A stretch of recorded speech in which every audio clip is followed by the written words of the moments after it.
Hello,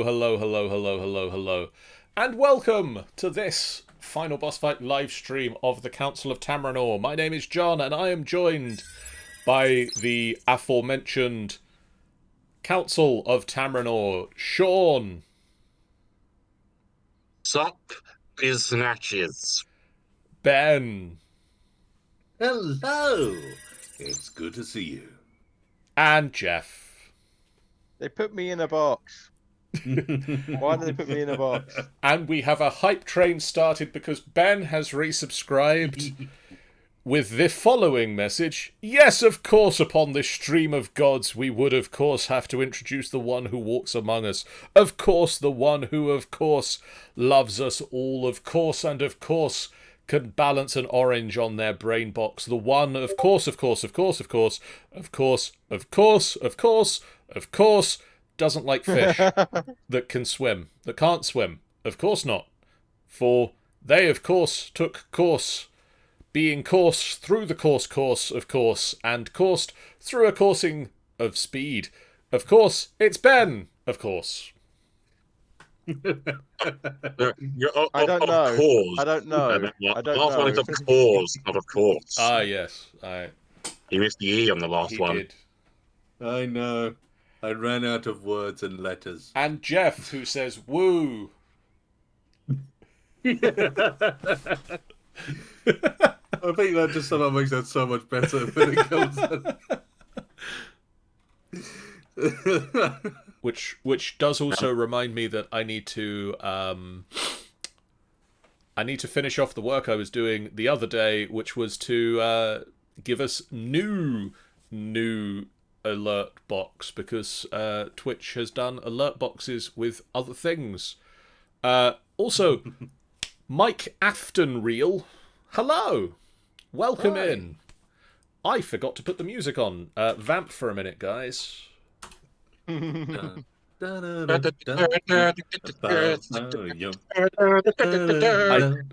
didn't necessarily mean vamp music. Well, that's what you're getting, though. Good. Apparently that's what you're getting. While Ben vamps... Don't worry, I'll handle this. Some songs are very, very long. This one isn't. I know a song that'll get on your nerves, Okay, I've put the music on. You can stop now. I did see a birthday card the other day that, you know the birthday cards when you open them and it plays a sound? Yeah. I saw one the other day where it opens it and it doesn't stop when you close it again. Yeah, it just very prevalent now. It just plays a song. It plays the song that goes on and on. Oh dear. I think my favourite version comes from VAT19, not sponsored by the way. But if VAT19 would like to sponsor us, please get in touch with John. Anyway, they do sell a birthday card which not only doesn't stop, the only way to make it stop is to destroy the card, and they have filled it with nice sparkly glitter, so that when you do destroy the card, you get another level of annoyance. This card I had seen that plays the song that goes on and on, or the song that never ends, was indeed also filled with glitter. Oh. Your only ways of stopping it were to open it, in which case you unleash the glitter, or wait 3 to 6 hours for the battery to die. I think I know which should be the better option. Wait for the battery to die. So, oh God. Well, it depends. I mean, that's the point where you now sort of mail it to your very evil friend. So now, or you set it up at the bottom of the garden and blow it up. I mean, that is another option. I feel that would spread the glitter still. Oh, yeah. Yeah, but it's outside. There is always the answer.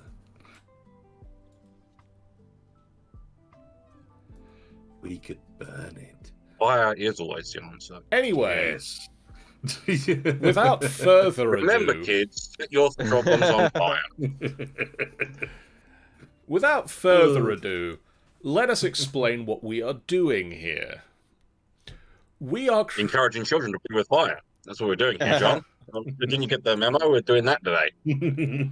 We are here to make a world. We are going to be creating, or we are creating, we're in the process of creating. You can see a lot of notes over there where we have started creating a world. And we are making a world called Tamrinor, the FBF fantasy setting, to which we are going to play D&D within it. Because we want to play D&D in our own world. Jingo, you're right. And today, we have got to the point now. We've done the basics of the land. We've done the locations. Pendragon Nomad has resubscribed, saying, "Ah! Also, I soon coming home." Yay! Now that'd be good. That's right. Loving the new animations as well, though. Yeah, there are new animations coming soon. Oh. Newer There's than one involved the Chihuahua. Newer than those new animations. Because apparently, as soon as I set up those new animations, Twitch went, "Nah, hold my beer. Have these new animations." And I was like, "Oh, I like the new animations." Sorry, old animations. Sorry, old animations and new animations, but newer animations are coming. So screw you, old animations. We hate you, and we hope you just die. Really? We hate you. Yeah. If Tanny falls asleep on the way home, or as soon as they get home, I get a McDonald's. So we're back to singing again, are we, John? No. Oh, I thought we were going to be doing a lullaby.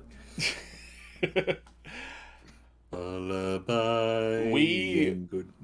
We have set up the basic location. We have set up the map of the continent of Tamrinor. We have discussed a little bit about the locations within it, the major towns and areas around them. We have talked about some of the heroes and the villains and the ancient characters or the historical characters that have filled this land. We have discussed a little bit about some of the timeline of events that have occurred in the past that have shaped this world into what it is this day.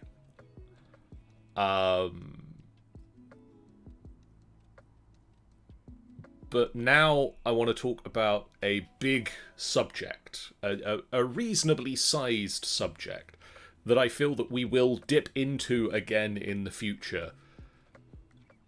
But we need a pantheon of gods. We've discussed previously the fact that the gods used to have a more active role in Tamrinor. And these days, some people believe the gods are gone. But we also have, because we are going to be playing D&D, or Dungeons & Dragons, in this world, we are going to have clerics and paladins, some of whom will call upon the divine beings for power.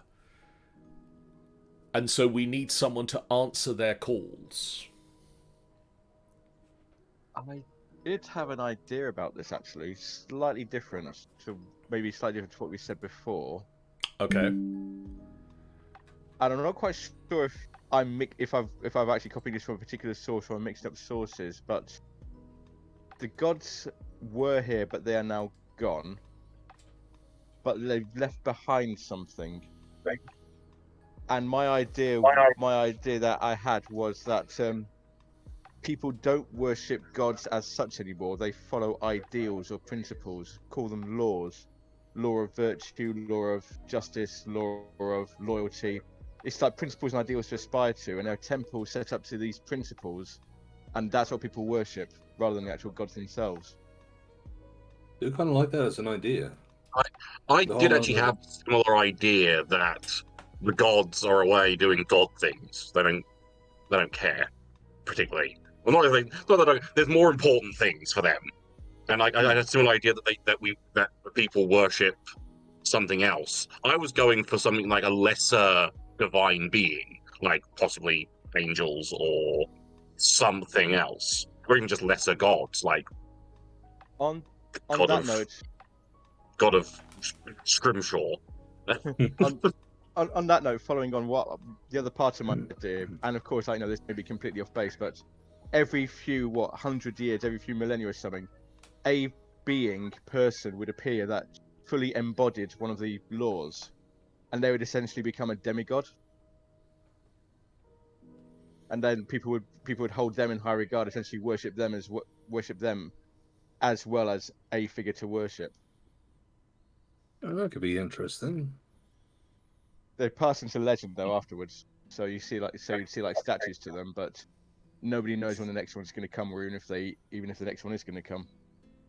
And you'll be waiting for one for a millennia and three turn up at once. Three to all at once. You know how these things go, yeah. Yeah, demigods, am I right?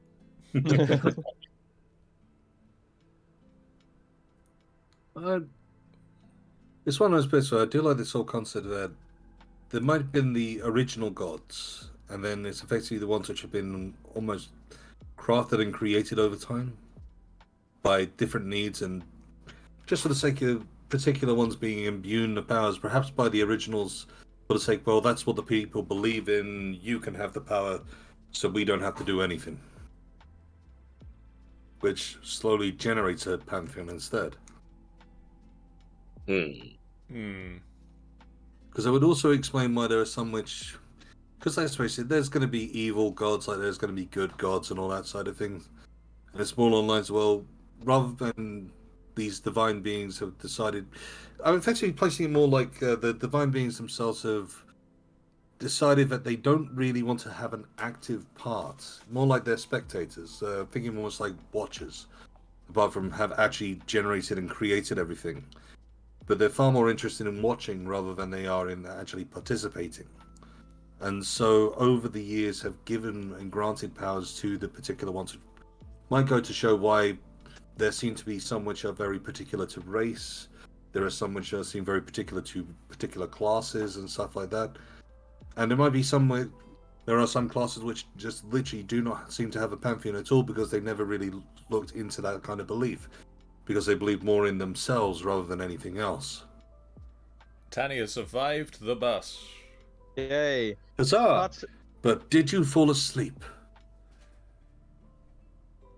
Part of me wants to try and get away from that idea, because you say there are good gods and evil gods. Does that mean that someone is evil because they happen to worship an evil god? Oh no. More as in the ones which generally crave the more evil longing. It's not to say that because you worship an evil god that makes you evil by default. It's more along the lines of in the past, for particular reasons, these ones have come into prevalency, but for the reason why they were brought in are generally seen by our standards of being evil. For example, let's say that there is effectively, and this is not a good idea to sort of play along, but more for making an example, almost instead of a god of war, there's a god of genocide. Because in the past, there were enough people who were forced into the belief of it that it generated the power and they gained that strength, and thus they became what would be nowadays seen as an evil god. Yet, the god of genocide could also be the ones which are take point in culling out particular brutes and try and level playing fields of nature and such forth, but it came from an evil god, or what was perceived as an evil god nowadays, but back in the day, and even in the right circumstances, could potentially be of an unnecessary evil, as it were. If that's coming across at all right. Given that it's the god of genocide seemed like level playing field, could that then be corrupted, if that's the right word, into a god of balance? Effectively, yes. Things can be changed and twisted over time to make different bits and pieces connect and work. Basically, it's all about, I think, more like a flow rather than distinct names, which is the reason why these gods end up with different names along the way. It's almost like the different titles they have gathered in their journey. Who knows, maybe they could even be twisted by the change of time as well. but will still be remembered for the evil side of things in the past. Yes. Okay. Lots of ideas. Lots of ideas. Also, thank you very much for the follow, Mike. I was going to say, one, Mike, thanks for following. Ben, you've had some practice now. Do you want to take the line? I watched you have to do it twice. So, come, Mike. Pick up your sword and join us in this final boss fight. Yeah, close enough. I got that wrong. Yeah. Come on, do it properly, John. Show us how it's done. Mike Afton Reel, take up your sword and let's take this final boss fight on together. Yeah, you know, same words, different. That, yeah, kind of like that. Yeah. I don't. You Do see, you prefer I Ben's don't way of have it doing written it? down here. I don't have it written down. No, but you've done it long enough that you've got it memorized. John doesn't have it written down. He has it tattooed on the back of his eyelids. Sean, That Jeff, would do you want explain a to? lot. Sean, Jeff, do you want to give this a go? Sup? Thanks for the follow. Thanks. Grab a sword and stab a bitch. I don't do swords so much now. Mine's more a Cthulhu based. Actually, that would make more sense. Grab a sword and stab a bitch. There we go. God. Glee Blacks, no!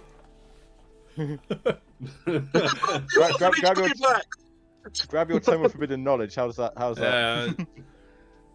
Pick up that book and read something. Read it. read anything at the gods. Black bursts through window, starts tearing at the book. So knowledge is supposed to be more powerful than most other things, like swords and stabbies. the two gods that we have mentioned in the past, in what we have scribbled down in note form previously, we had a god of the sun who has been missing for years, currently nicknamed the Lost Light. We also have had previously a god who created the original sentient race of this world, a mechanical forged race, and when its power was lost, the ability to create new forged was lost with it. Some forged and their tech continues to run, but they are unable to create new members of that race and new and the technology can be reused and used in different ways, but how to create it is lost. It's possible that both of those gods are in fact the same god. The god of the sun created the forged race.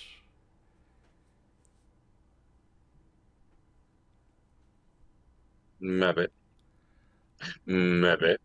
I did also have, and again, not sponsored, but I do have the Ultimate RPG Game Master's World Building Guide to hand, which does have a section on pantheons.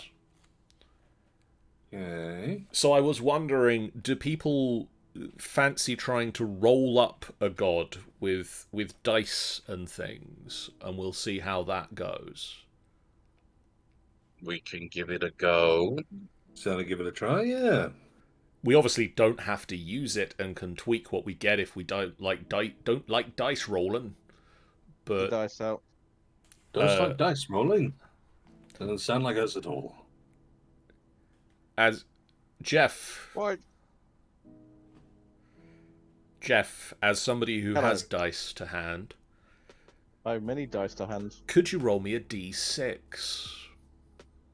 I can. Damn roll you it, a the one D6. dice he doesn't have.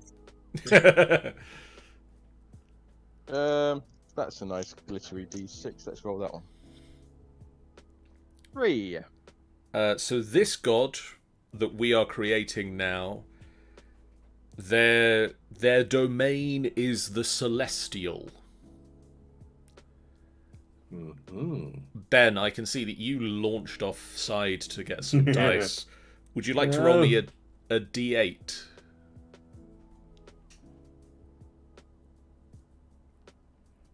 That is a 3. This is the Are we god of rolling the same dice? storms. Mm. The god Okay. of storms. And he shall be called Stormzy. No, it's a bad idea. It's probably copyright infringement of some description. What, of a person? Can you copyright a person? I don't know. I'm sure he's Let's reckless like try. words. I about it. Let's find out. Let's find out as we play. Who the hell are you? No, you're not an event, you're a god. You cause events. Okay. Once you have your result, consider the needs of your setting and what role that domain plays in your world. Depending on the setting, the themes attached to the domain can vary wildly. For example, in a Bronze Age-inspired setting, the art domain might represent cultural ties and storytelling. So what does storms? I mean, probably means that cumulus event when it starts raining a lot. Well, It's when you get areas of high pressure, areas of low pressure, and air rushes to the area of low pressure. I mean, when it comes down to it, it could be effectively along the lines of either you're praying to the god of storms for the sake of not causing them. Effectively, that's what they're most well known for, is the storm, because that's when they become prevalent. Or, I mean, effectively, it could come down to the point of trying to gain rain for harvest, or to try and convince them not to be, or even so far as to blow their enemies away. you know the... I think it's. I just had a flashback to a Foul or Ron from Discord where you pay him not to turn up to places. I mean, you know the big storm that... What? The first thing I thought of when we said this was a god of storms is there is a giant storm. There is a maelstrom off of one of the coasts of Tamrinor. Ooh. There is. Is this... It could be the one, the god of effectively holding that back. Is this the Potentially. god that you call on for safe passage through that area, or This is the god that you hope to heck doesn't let down that maelstrom because of what's inside Well, this it. is the Yeah. thing when it comes down to it. It is effectively their god of protection is the one which is literally protecting the world, which they already know and seen, because once again, we've sent forces down to protect the side of the world from this force coming. So that becomes almost like your savior god. It has so doesn't this seem to have much of an effect outside of what it does, but as long as the maelstrom holds, whatever evil happens to be over there doesn't come through. In which case, at the moment, that god is getting weaker. So do they have like small shrines to whomever this is, as yet unnamed god, in Is the two this- forts? Is this the idea that gods are only as powerful as the amount of belief people have in them? There's certainly something which we could play with. Once again, if we play with the idea that there are true gods which are above them, and effectively they gave power to these ones by the sake of what belief they held, then that makes a hell of a lot of sense. In which case, a part of the duty of those forces is to ensure that the belief in it stays strong. Otherwise, their first line of defense is down before they even get a chance. Which could make it a very interesting version of a fort where effectively it is a lot more religious than it is in pretty much any game I've ever played, no doubt. Tanny also says, what about the god being a goddess? It could absolutely be a god, and to be fair, I don't think we've actually got that far yet. I mean, literally one thing I kind of have kind of had a passing thought of as well is the idea that, and I'm sure Tanny will be very much behind this, will be they're all called gods, but they're all non-gendered. To They're be all fair, I think that just is that way they kind of fit anyone, and people can put themselves into those gods, which helps with belief a bit when you can think, yeah, that And god's like me. going by what we said, you don't know. The gods haven't been seen for a long time. You don't know. Yeah, I mean, I so also they're kind of worshipped as, and because of, if we're going by the idea that belief is what has made them, then it's like they're non-binary because mm, mm, they literally can't have everyone's her. seeing everyone's seeing them differently, and so it's like, yep, fucking whatever. I mean, I I was going to say, when it comes down to, you could even play it out a little bit like how Neil Gaiman does with his Eternals, yes. which is effectively, depending on the person who sees them, they look differently. Hmm. Because it is entirely down to how the person perceives them, because it is that element of belief. I mean, It is that element that... it sort of calls back to a point I was making in a chat with Rogue and Goat recently of gender is such an interesting constraint to those within it. And to those from Yeah. outside looking in, when you can choose to be one or the other or both or neither. It reminds me of a scene from Babylon 5. Spoilers if you've never seen Babylon 5, but there's a point where this ancient alien race, the Vorlons, and this Vorlon makes an appearance to everybody on this station, but all the races and all the cultures see him differently according to their culture, because that's how they've appeared to them. Or to So, like, to continue to go back to old sci-fi, it's Camille from Red Dwarf. I was Where going to you see say, Yeah. what you yeah, want to see. yeah. Where the cat sees the cat, because who else can he love but himself? well, there's some like female versions of their perfect woman. Yes. And that is a point made by Tani there, about the interpretation of how these civilization looks upon it as well, which is another key point. Would it be seen differently by the sector of how you would perceive it, or is it by the way that you have been told it should be perceived? In which case, your different civilizations would look at each one of them differently. I feel the answer to that question is yes. For them, because like And it depends on the god. It looks how you believe it to look. If you've been told it looks one way, you believe it looks that way. If you've actually seen it, you believe it looks a different way. Makes a lot of sense. I think also potentially that depends on the god themselves as whether they potentially whether they are like if they are in the world for some reason, they are either projecting the I am this person, or the hat down, sunglasses on mode of I need to go and do a thing, and I'm going to go do this thing, and I'm not being Odin The right now. The inconspicuous look. And To be fair, I think that both kind of fit in, really, that they would have both sides. Yeah. Because, once again, the whole point of effectively serving the people, I think it would be aided if they had that ability to go amongst the people and see what they're aiding and hold strong to their beliefs, or perhaps if we want you to go down a storyline, lose their belief in what they were actually formed for.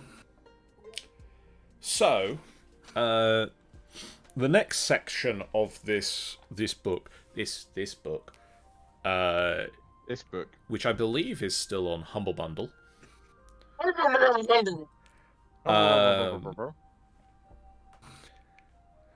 We have to come up with the aspects of the god. Each of the divine beings in this is broken down into 5 aspects: power, interest, passion, form, and thought. And each of those is rated 1 to 5.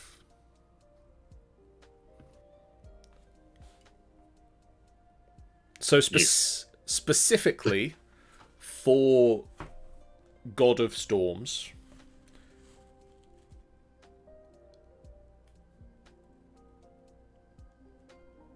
I think we're looking somewhere between a 2 and a 3 on the power level here. 2, at this level, the god's power might extend to dominion over a town or forest. They have a wide range of control within their domain, but it is usually conditional. They might represent a large shade of their core theme, like a god of poetry instead of a god of all art. They are still very much at the mercy of larger forces around them. Mm-hmm.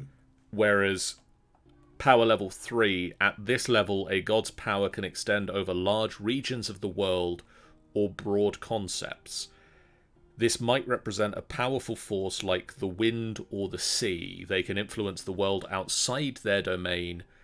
Using their domain, these gods can produce miracles and forge artifacts.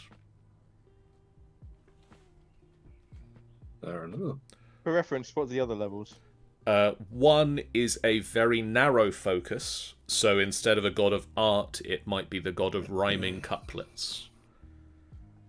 They can grant minor blessings, but only within their domain. 4, their power extends over the entire planet.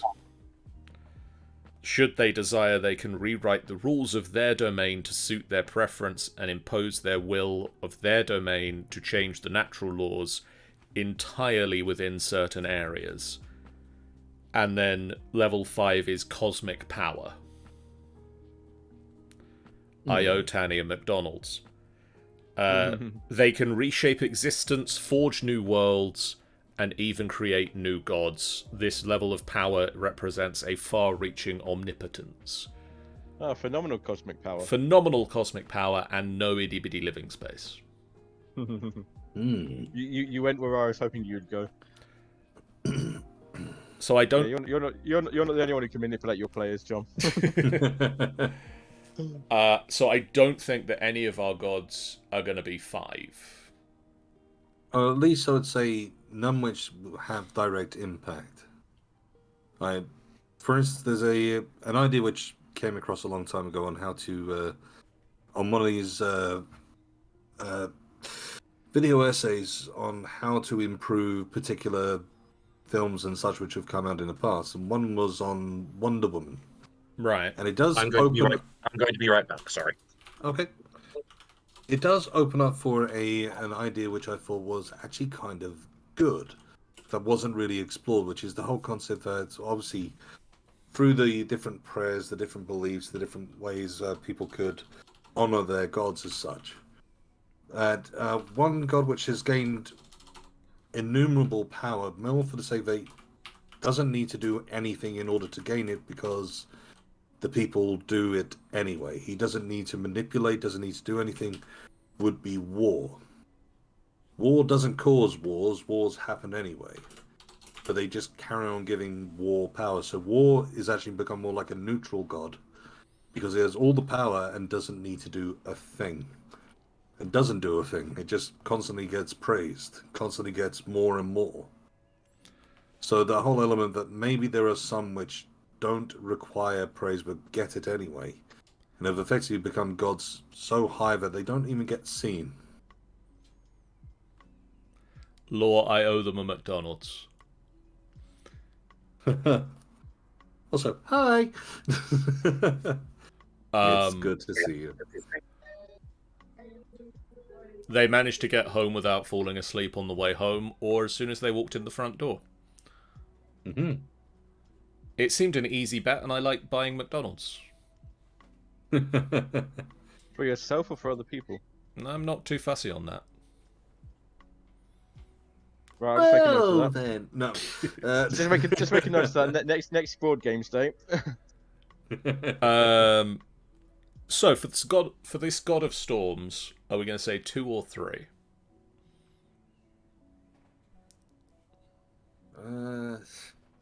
What percentage of the God of Storm's power is being taken up maintaining the Maelstrom? Well, this is the thing. I think that the majority of its powers was probably taken up on the Maelstrom. So probably effectively it'd be a 2 then, I would have said. Okay, so the next one is interest.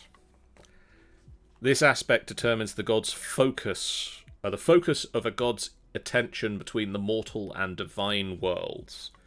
Some gods care only for divine matters, keeping their attention on their fellow deities and their heavenly domain. Some shun the divine altogether to think of the plights of mortal beings and material things. So I think this god has an interest level of 4. That your prayer is important to us. It's just a little busy right now.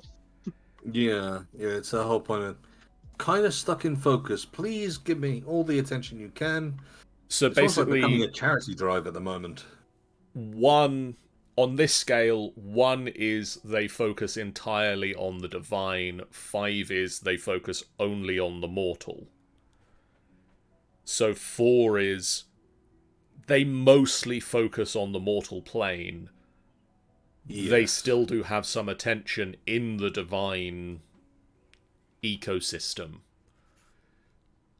We see you looking there. I don't know. They've got to do a stealth check to know if we notice them or not. Roll for stealth.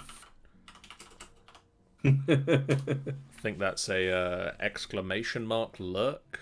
I think that still works. It still works.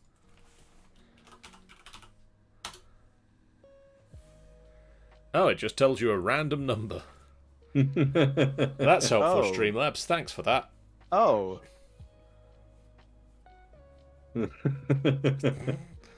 I just really Sean Sandler's cursor seeing his legs. I'm not bad. Yeah. That's Yeah, exactly pretty what it much, is. yeah. That's Yeah. exactly what it is. The next statistic of a god is their passion. This aspect defines a god's emotion and will. Some gods are deeply invested in their ambitions, reacting to defeat with violent outbursts and success with exuberant celebration. Others are detached and almost mechanical in how they interact with the world, with seemingly no desires at all. 1 is very detached, 5 is a torrent of forceful emotion and desire. Where do we feel a god of storms is going to land on this scale? Once again, Somewhere at the upper end of the scale, I would have thought. Oh is like god, storms, yeah, it has to be for the sake of what it's storms. doing at the moment. Yeah. And it's that's also it. For the storms. sake of the power of the storms in the first place, and what is currently occupying it's got to be on the higher level. I'd say it's got to be on the 3 or the 4. It's got to be somewhere. I'm leaning more 4, I think.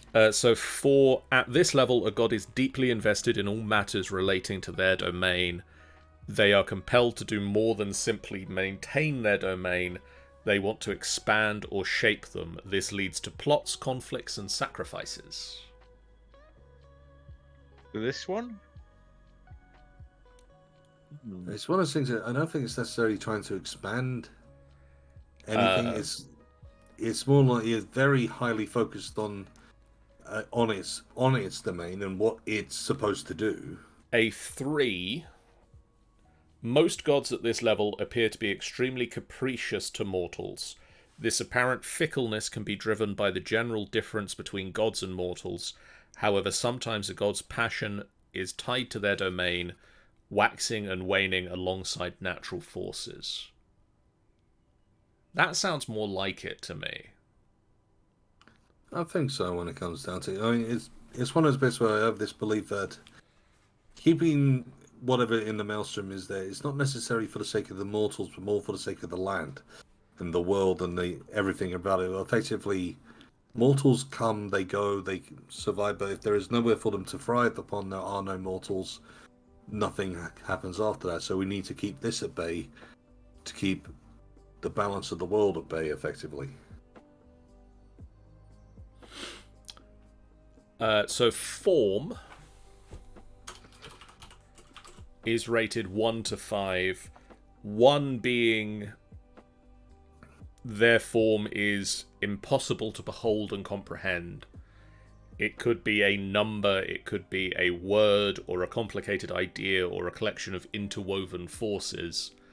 And 5 is they look no different to a mortal and could pass for a mortal.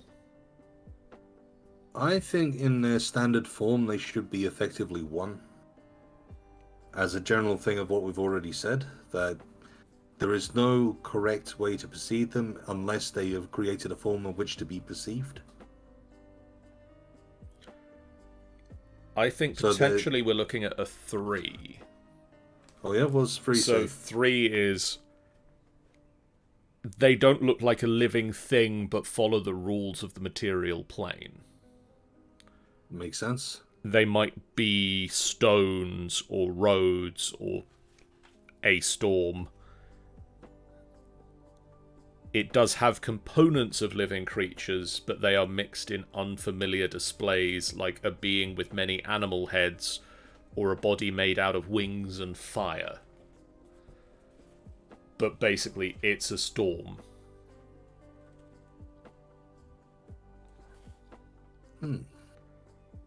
Oh god, that gives me an idea.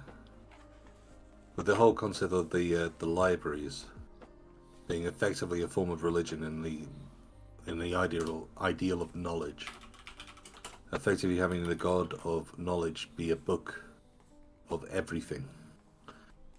Oh, I like that. That's why it's protected by the libraries, and no one really knows the true location of where the book lies. The one piece of knowledge which they purposely forgot.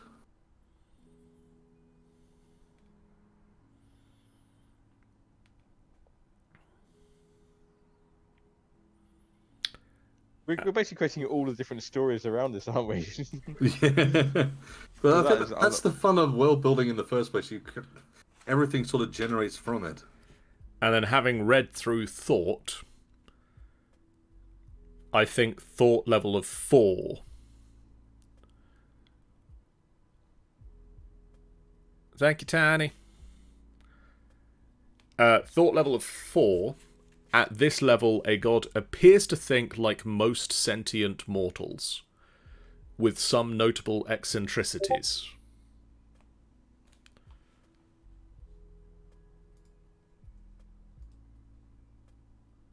Well, that sounds about right, to be fair. They are too insistent on certain matters of social grace, or they are too pliable with certain types of flattery. They are understandable, even reasonable, but with something just a little off. So they're not human, but human enough.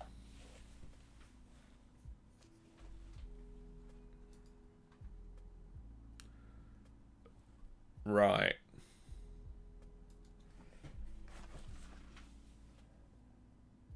Next up, on the questions from the book, and then I'll make a note of the book that Ben just suggested. What is your god's name? Do they have titles? Every god needs a name, even if some don't bother with them. A god might also have titles like Keeper of the Maze or Poet of Stars. I believe that when it comes down to it, they would all have a true name of sorts, which have been something gifted to them when they were formed, effectively.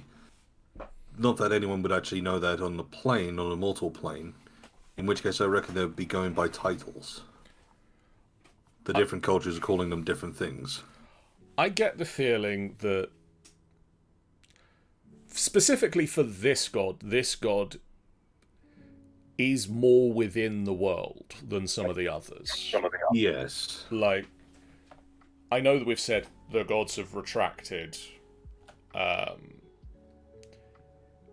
Feels like this one's got work to do. Yeah. Yeah, you're definitely right there. And so, like, while the other gods have withdrawn and might not necessarily be known by their real names, I get the feeling this one might be, but also have titles. So Tanny has sent me some name ideas. Okay. How's Deimos sound? Deimos. Like it. Kind of got a sense of the electricity. DYMOS. Okay. DYMOS.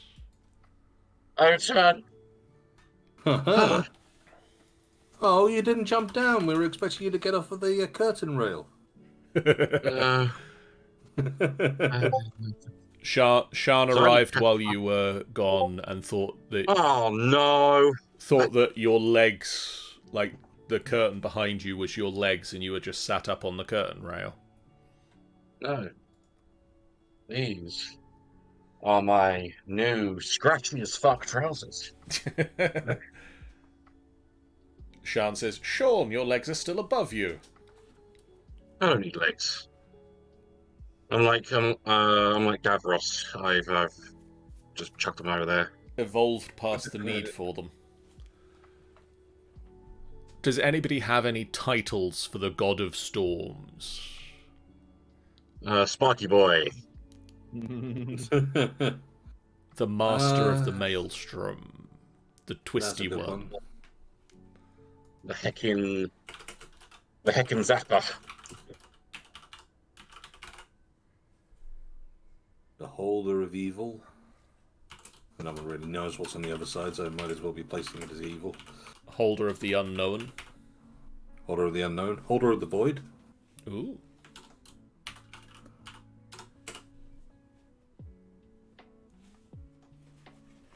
We can come back and add more later if we feel like it.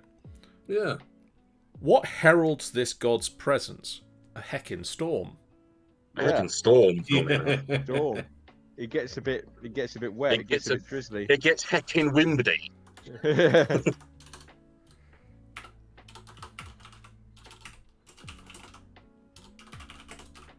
Deimos It gets is a heckin' living. wimbly and Zolmagod rain.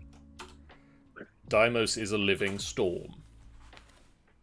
It would be an interesting one if he could, or they could, effectively, almost like create little avatars of themselves. Their focus obviously being so much on holding back and being at the maelstrom that the little avatars don't last long, but effectively they could be like the heralds of Davros. Or Deimos, sorry. Davros, you heard it now. The most Daleks in the world. And then his next trick is going to create the Daleks.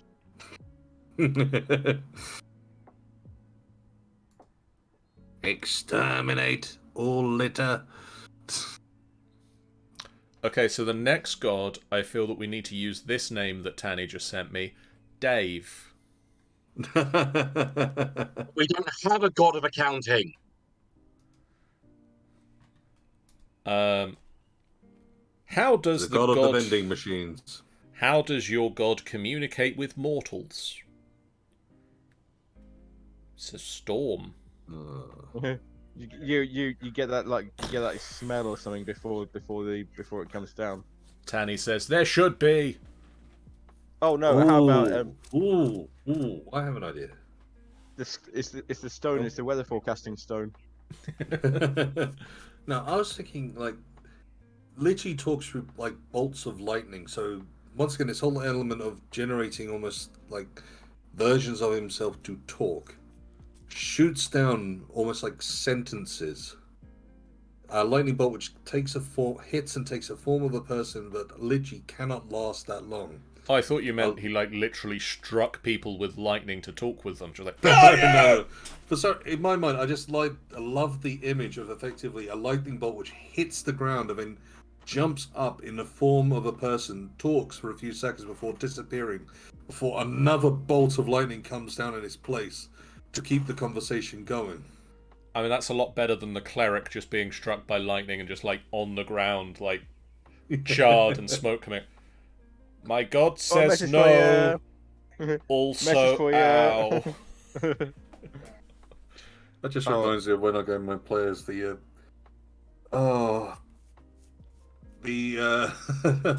magnifying glass of ant speak. I require your people to... Oh, damn. Quick, listen to this and tell the... Oh, damn. You will do this... Quick, damn. Someone give me some shade! Just the whole concept of magnifying glass, which gives you the power of ant speak, but requires the power of the sun to actually make it work. Solar-powered magnifying glass of ant speech. Yeah. Oh wow.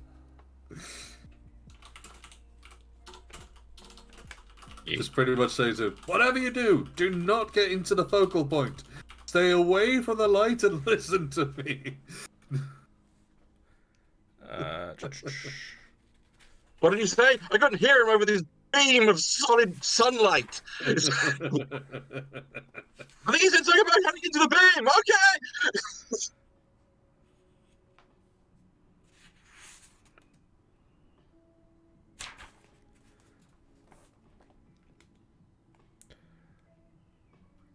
Okay. Okay. I must say, that is one picture which I want to see someone draw.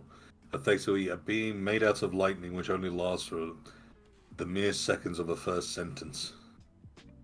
You can just imagine your players walking down the road and just... You've gone the wrong way. Just disappear. The power of the behind you all along. But don't forget, we're talking about a high fantasy medieval world where everybody like talks in like Shakespearean monologues. I would just love it. I would love for this character to just be one of those things where if everyone else did, this is the one god which just doesn't have the time to think how to talk. You know what it is? It's effectively Twitter.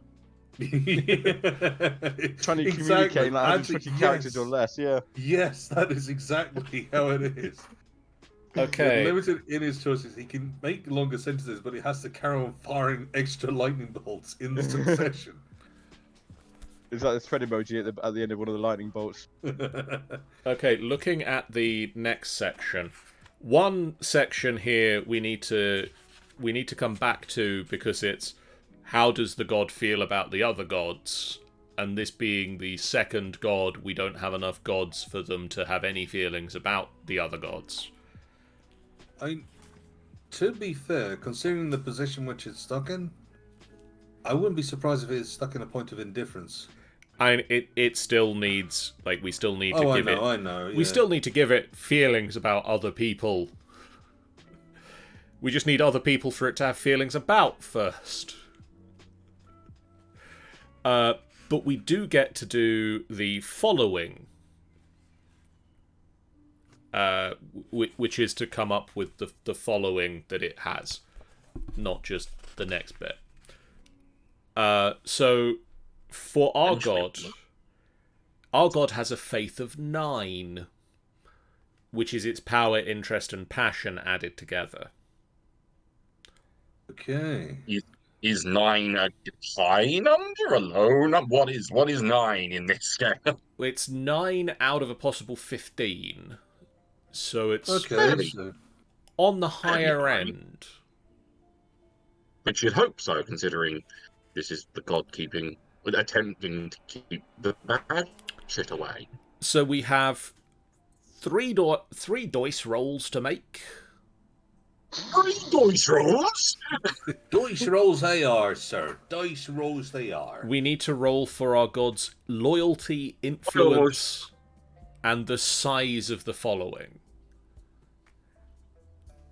We can use these loyalty points, these faith points we have, the 9 faith points, to move up or down the table based on how we feel that the thing should be. But we only get 9 to move up and down. So, Sean, you haven't rolled a dice yet. Do you have a d10 to hand?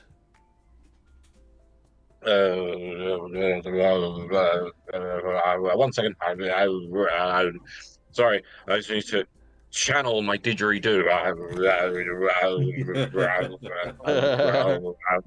A D10, did you say? Yes.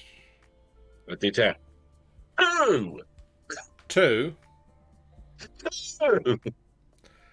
No! This god is only really important for academic interest.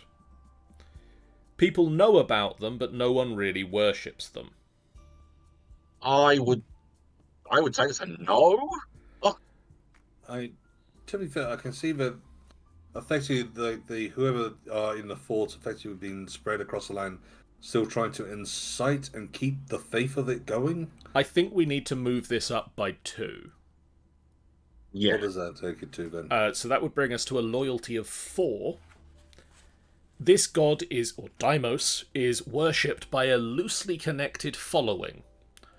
Much of their understanding of their own religion has been lost to time, and there is much debate over this god's will. Yeah, I Yeah, would that say, sounds good.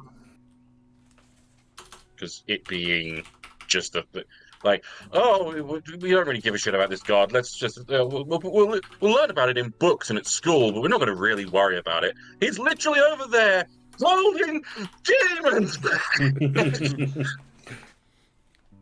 Ben, would you like to roll for the influence of Deimos? It's a D10. Okay. Sorry, the Whoop. influence of the followers of Deimos. We got a 6. The church has access to resources to provide support to followers just about anywhere, either from the pooled resources of a larger community or from a few wealthy followers. And if you were trying to keep a faith alive, I think that's pretty much what you would actually be trying to force along, so that does kind of sound right. I mean, we might wish to try and adapt it a little bit, but at the moment that's not too far off what we're actually aiming for.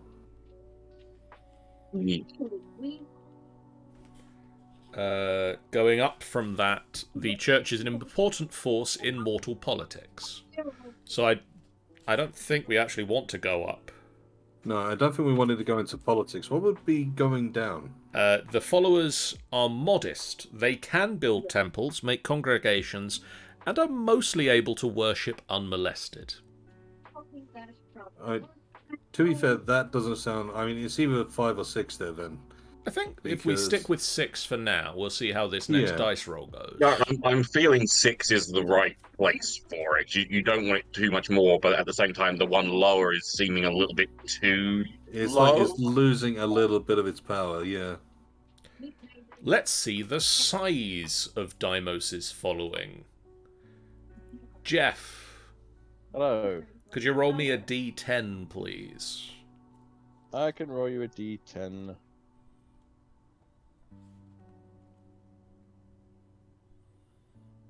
Eight. Oh boy.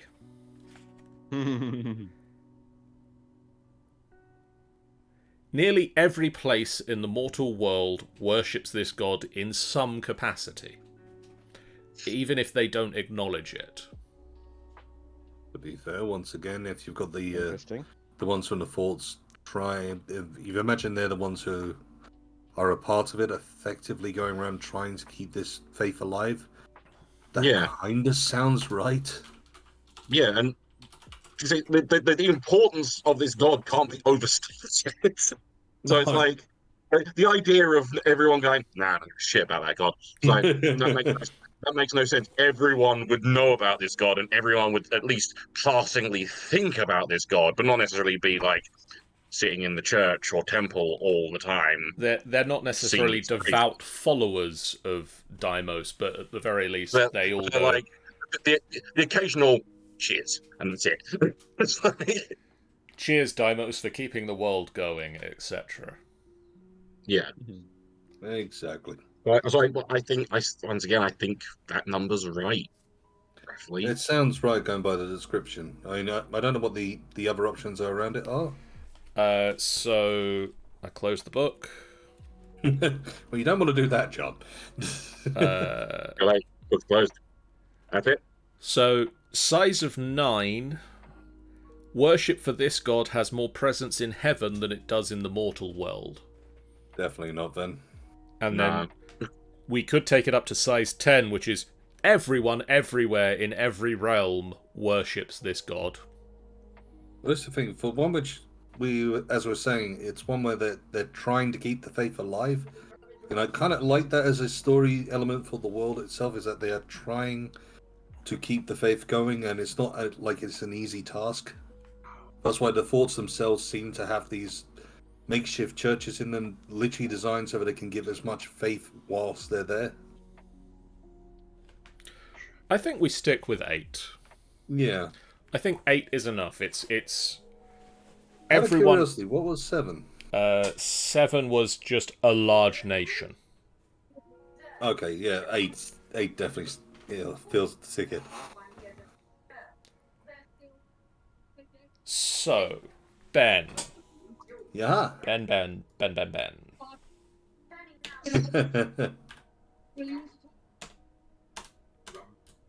God of knowledge.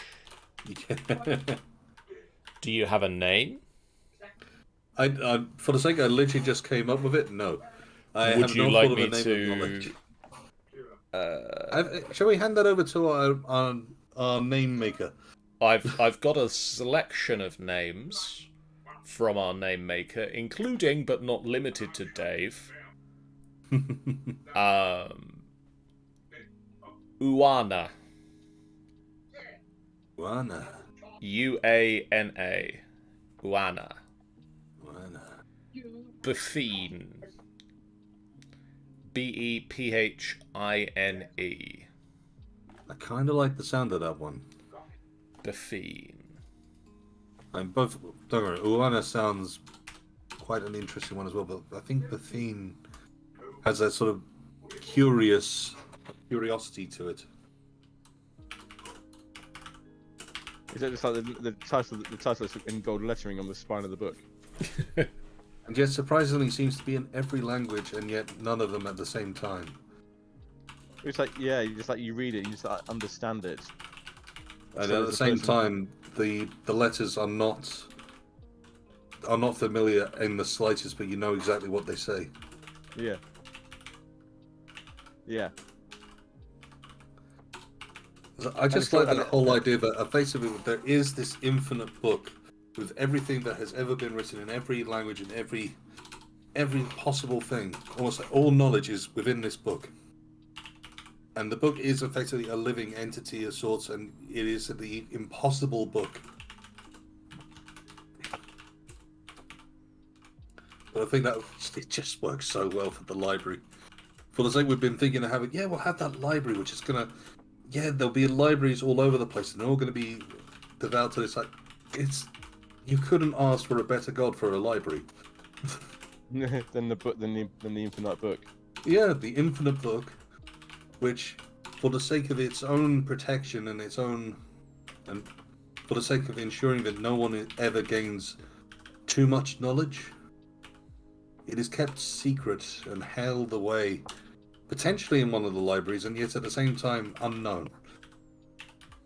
Not one of their members knows where the book is, but they all know of the book and its importance, and so treasure every book they come across as if it were. And here I am now adding and creating extra lore just for the sake. I love the idea that this whole religion is developed around a book. It's an amazing idea. So I've written down, the God of Knowledge is a large tome containing every story ever written in every language, somehow all at the same time, written in an unknown language but also familiar. Bethine is written in gold lettering on the spine of the book. Bethine is worshipped primarily by the members of the Emberwolf archives amongst the Avians. Mm-hmm.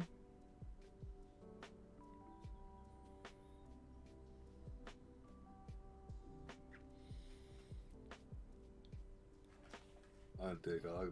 At one point I'm going to be writing a little short story just about the book itself. Never placing down where enough it is. Never placing down any other detail about it. It's just... No, it just exists. It's around somewhere.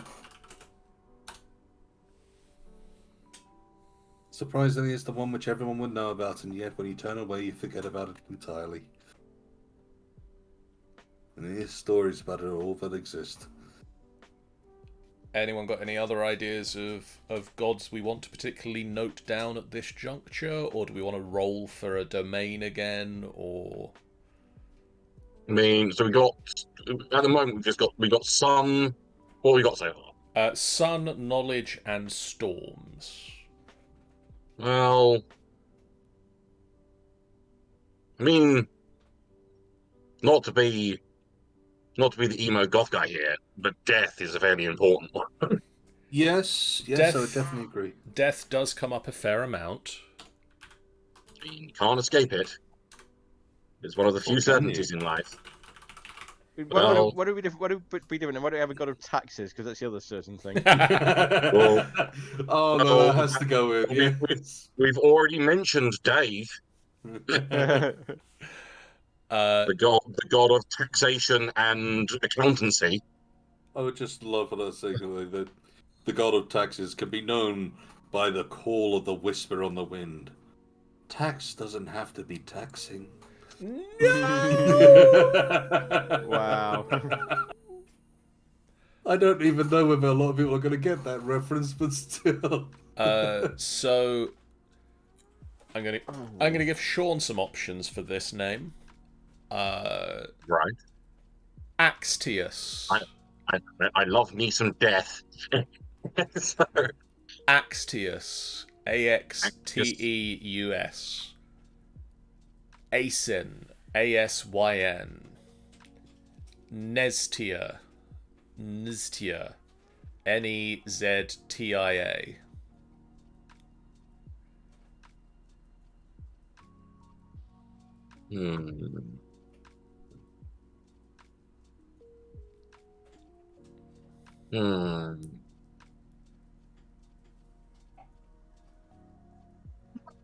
Shirian. What? Lannister. Shirian. Chirion. Westix. Close, but no cigar. Cigar. Now you're talking. It's two names of Karen then, isn't it? I noticed that Ben has suddenly grown a wizard's hat. He has. I watched him do it. As well as that, I have a familiar. One thing I was thinking for this, could we incorporate a clock or an hourglass or some way of keeping time in here somewhere? Because then they could, one, it effectively doubles as the god of time, and two, because time always runs out. Ooh. I mean, I like that idea. I also like it partially because I'm really liking. I want to throw into this mix just like the god of death, but like a bit like Death from the Discworld. He's not evil. He's not bad. Yeah, I was gonna during this. I was gonna pretty much say that this god is not evil. He's, if anything, he'll be neutral. Yeah. He's like, you know, he is an inevitability. They can't help it. That's what they are. The same, like I said, with if we're going to be like coupling it with time as well. Well, once again, time is an absolute. You can't fuck around. I mean, technically, in this particular world, we might be able to fuck around with time, but eventually it runs out. It's something that will have to be done sparingly. Otherwise, you fuck shit up. It's a very delicate thing that needs managing by a certain god. What if the god of death is the god of time? That's what I was thinking. Yeah.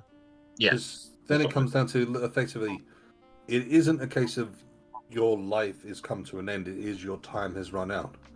Everyone is allotted time, and how much you have is how much you get. And when you reach the end, it's not a case of, as you say, it's not the nastiness of I'm here to just stop you. It's more you've run out of time. That's all it is. It's time for you to now potter on. You're now going to join whatever we have as an afterlife, but that'll be a different matter to come to later. But, yeah, it's time for you to join the rest of the entities in the energy that it conceals around the universe. Yeah, on the plus side, you get to watch everyone else who's still alive. Your time here is done. It's on to wherever you're going to go, depending upon. Yes. It's time for you to be isekai'd. The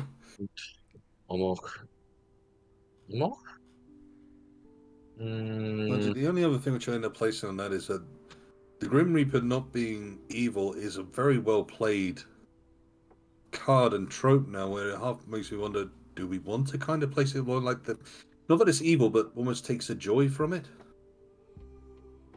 That it can be perceived as evil. You know, almost like the entire you get that final idea of, chase. like, well, it's like the way I'm thinking of it is in terms of I've played multiple death clerics and paladins in the game in D&D, and none of them have been evil characters. They've been death is like you said, death is an inevitability. You can't stop it.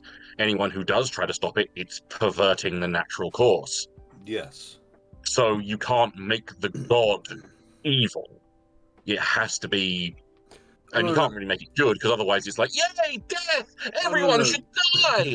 It's it's the like, whole point of more making a reason why it might be perceived as as evil is more for, say, seems to be almost like a perverse pleasure from it, where it's the saddest day of the person who dies, of the person who moves on. But for him, it's a joyful thing. It's a wonderful thing. You should be happy to die. You move on. It's excellent. There's wonderful things. There's cake. Utterly ridiculous side of things, but the more along the lines of that sort of joyful nature that even when it comes down to the last part, he takes a joy in the chase. I think like that might also be a like cultural thing that certain like some people see it that way, and some people. That would be a very interesting thing. Actually, no, that would be a much better way. That he honors the cultural perspectives. They honor the cultural perspectives. So if there's, for instance, if you are from a warrior background and you have lived the warrior's life, effectively you are going to die. But in your culture, you believe that you have the one last fight with death, so death will fight you. Yeah. And it's more to honor where you've come from. That you get your honorable death, whatever that means to you, because it's important to him. That's why there's so many different stories around, oh, it's evil, oh, it's this, it's the ultimate this, that, or whatnot. There are multiple different things because he does it for different perspectives.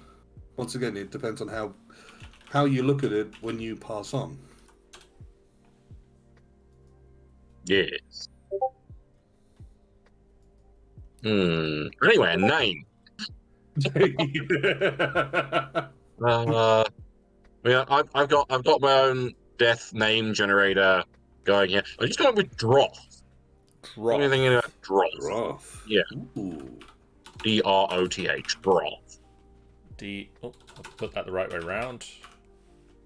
Drota. I quite like Droth.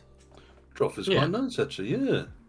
I mean, I'm going to go back because I was just reading, like, trying to find some quotes from. I was just reading this book while we all waffled on and just reading another book. I just came back to Droth. That's wonderful. Yeah. I was looking at some quotes from the Reaper Man book. Lord, what can the harvest hope for if not the care of the Reaper Man? Do the voice. Do the voice. Lord, what can the harvest hope for if not the care of the Reaper Man? I mean, on that note as well, I really want to see, and you know, it's never going to happen. It's why it's the dream casting is Vin Diesel voicing death. Because if there's anyone who can do the voice of death has always in my head been like the scraping of stone against stone. It's one of those things where it's like ever so slightly off of the Iron Giant. I was going to say that Iron Giant is like in showing that he can do gravelly and intense, but also with care and understanding, and a little bit of Superman. But anyway, You stayed. No following. Ah! Yeah, I know. God, that catches the heart every time. Yeah. There's a couple of lines in cinema that if you just hear them, it's just like, oh God, why? Oh, I'm damn going you, to Sean. do it. I'm going to do it because screw you. Don't put me in the dark spots. I was afraid of the dark. Don't ask me why. Oh, damn you, Sean. Well played, but damn you. Oh, anyway, yes. Moving swiftly on from things that are going to make us cry. I feel that you Rather may be not here have all moved. day. I feel that you may not have moved as swiftly as some people would have preferred you did. But for Droth, I have written that he is, or it is, the inevitable end of all living things, is also the god of time, will act in the role as perceived by the culture of the person being reaped. Yeah. He's very he's accommodating. He accommodates to any need of the culture. I just imagine now a place where he has outside of time, or they have outside of time, effectively almost like their own shed. Everything in there has been carefully made and ensured to still be of pristine condition. Everything from the scythe to particular weapons to even just a chess set. Everything ready for whatever you believe is going to come, and almost like the infinite shed that only takes up a couple of feet.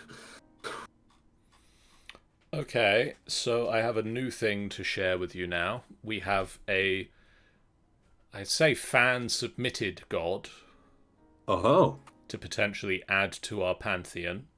is it me? No, no. Oh. I'm going to just quickly change the stream up that you guys are watching. Okay. There we go. And I'm going to bring this onto the stream. This is a god submitted by Tanny.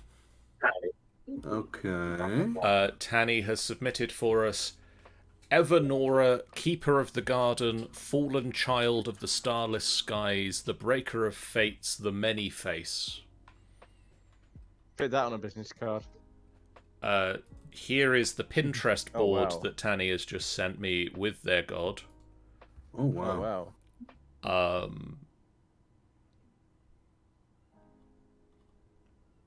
What are they a god of? Or goddess of, I suppose it is. Many faces by the looks. Yeah. Well, one thing I think that Tanny is suggesting is that they are a god involved with the Garden of the Starless Skies, sort of the Okay. shadow realm.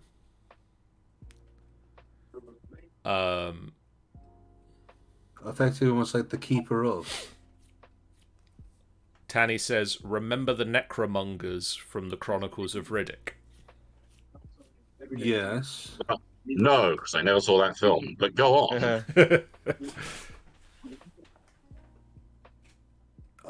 Are you planning for these ones to effectively be attempting to take over, like the necromongers? Is that the intent? Effectively, our version of, maybe ever so slightly corrupted version of. The main one guy who had that helmet that have a few faces on it. Oh yeah, the one who's half dead, half alive, and yeah, I remember the characters. So sorry, what I meant was effectively, are we trying to create the necromongers again, or are we trying to that one being a base? Effectively, what I'm trying to think is this effectively a goddess of conquest, which is currently just in rule of the Garden of the Starless Skies, and trying to spread that. are they trying to basically increase their realm, or are they just a part of their realm that their realm holds in their chaos? I'm going to be right back again. The main Effectively, what I'm trying to think is if they're effectively in charge or in rule of the garden, the starless skies, the underdark, effectively of our lot, the reverse of our Tamrinor. Are they just the god of there, or are they trying to? Do they have higher ambitions? Are they more like perhaps seen as a god or goddess of conquest, in which case they conquered the garden and have held keep of it and have decided that it's time to spread? I'm just trying to place in what exactly the god is of. Because I do like the names and the titles, and I love the Pinterest board. That really does make a good demonstration, the way that it sort of pulls itself together. But it's more a case of where they fit in, character-wise, into the world. I'm going to stop you there for a second, Ben, because I'm just waiting for Tanny to type something. Oh no, sorry, I'm more filling gap. As long as there's been, I'm a terrible one. That if there's nobody speaking, I will carry on. It's a failing in my life. It's what I do. Tanny says the main idea that inspo for the fates from Greek and Norse myth, along with playing a trickster type where to trick those who enter the realm. So they are a trickster. Okay. So once again, all right. So they're effectively almost talking Fae-like. They have their own rules, their own entertainment, and it usually applies around playing with the people who have been so unfortunate as to enter in their realm and have no further idea, especially the people that enter into the realm and don't know how the realm works, because the realm applies by the keepers. Well, effectively, joy. In which case, chaotic neutral effectively doesn't really care about the person, more the entertainment they gain from them, which is always entertaining, to be fair, and always good to have a god like that. So Evanora, keeper of the garden, fallen child of the starless skies, breaker of fate, the many face, dwells within the garden of starless skies, a trickster who tricks people unfortunate enough to enter their realm without a way to leave it. Usually then, when it comes down to also these trickster gods are usually quite, they generally, I mean, not all of them, obviously Lucky is a great exception to the rule, but they generally like to have the balance, because if there is no balance, they don't get the fun of playing with the people who are around. So usually they're quite corrupted wisdom is effectively what they have.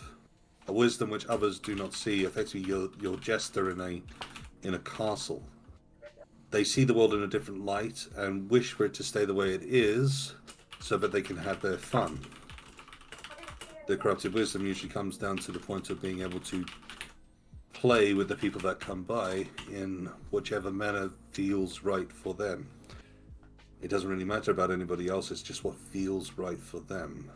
Tanny says, I had this idea that the other gods have basically exiled Evanora into the starless garden of starless skies, and so they have rebelled and are filled with anger. Oh, so it is going to be a evil character which wants out, or is at least evil by perception of the gods which are followed. Opposed to the other gods, I feel, more than necessarily evil, but in opposition to. The reason why I say evil is more, as I say, evil in perception of, is effectively because generally you end up taking like the opposition of the gods of which we follow are usually cast with the evil light. For the sake of, if they are not with us, they are effectively against us. If they are against us, they cannot be the other. But there's generally that quite broad, good, bad tar brush situation, and whether or not it's more on lines of almost taking the position which has been given there because it's more fun for when the people come in, and it's entertainment until they get a chance to leave. In which case, it does come down to a very good question: is what on earth did they do to get banished in the first place? Tanny, what did they do to get banished in the first place?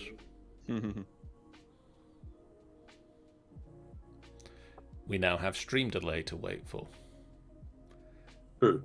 And Tanny thinking time. And typing time. Just this is the thing when it comes down to obviously the perception of what they do will effectively place down exactly where they lie in that nature, and also to a massive degree of what the gods who ban them should lie as well.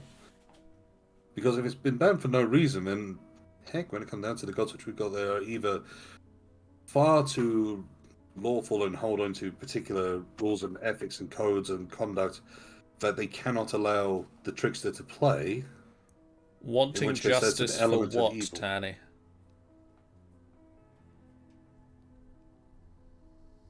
Why do they want justice? What do they want justice for? Or are you saying that Keeper of the Garden wanted justice? In which case it was a justice which the others would not allow, and so to shut them up, banish them away? I mean, that is what I'm thinking they mean. The Keeper Evanora wanted justice for something.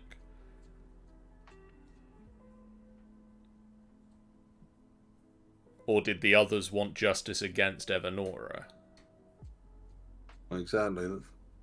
Once again, depending on answers, it paints a very different light in the broader story. Oh. Being separated from her sister, who now rules the slumbering twilight, maybe?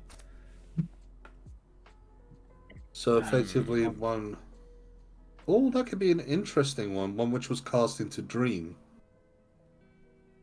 Which effectively... You have no true rule. If they were like twin sisters, effectively, then both tricksters of their own right, and perhaps one played a prank too far and was banished into the world of dreams, then our Keeper of the Garden, in order to try and say the sister opposed the other gods, and the other gods decided that it would be too much trouble to hold on to, or to try and convince, so decided that the easiest option would be to banish them into their own realm as well. How does that sound? Well, the slumbering twilight is the Fey realm. So not necessarily dream so much as where the Fey live. So I don't think there's necessarily going to be a god of there, or a god who rules the Fey realm. But I do like the idea of a god of dreams who has been banished into into not the slumbering twilight, but into a dream world. So taking that idea and sort of adapting it to have a plane of dreams, whatever that might mean. Which we can always come to a bit later on as well. But I do like that whole thing of effectively they wanted justice for the sake of their sister, who they felt was unjustly sent, causing too much trouble themselves, then got sent over to... Let's say they hadn't actually done anything against the gods per se, but could be more trouble than not, have been sent to be banished instead to be the Keeper of the Garden. Which I think all adds together quite nicely.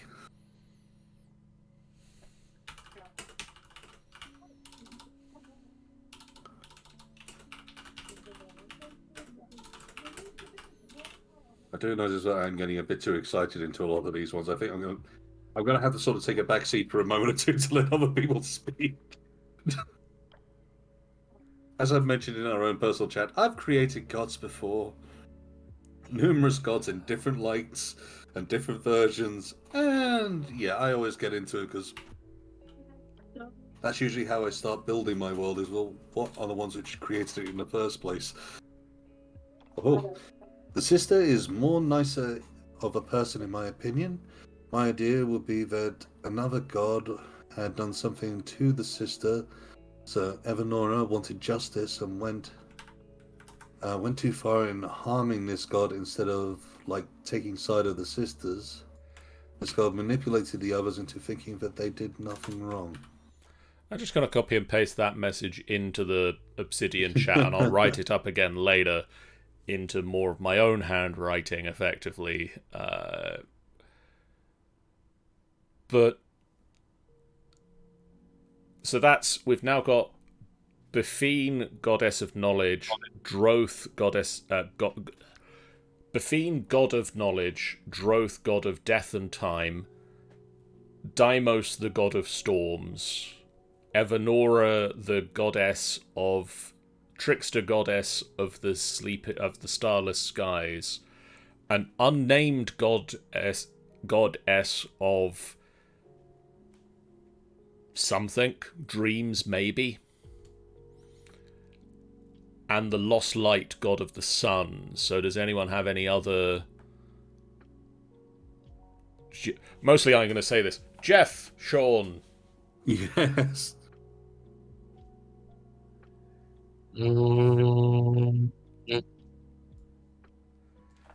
I was thinking time, but then we had the idea of rolling that into the god of death as well. So that was me.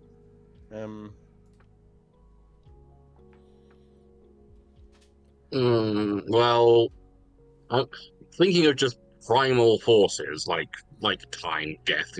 The other one is the flip side of life. The god of life. We don't have a god of life. Valid point. Or whether it's life or nature, or we roll that into that, or whatever. Yeah, I actually kind of like that as an idea. Effectively, one sets the clock, the other one keeps watch until the time runs out. Yeah, we don't have a god of nature, life, exist. Yeah, what are we calling this one? I'm going to go back to Tanny's list o' names. It has seen a lot of use today.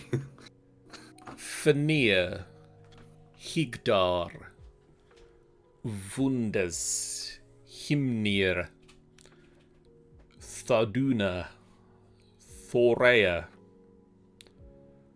Ularis, Odite, Damsesus, Coasis, Dave, Delenta,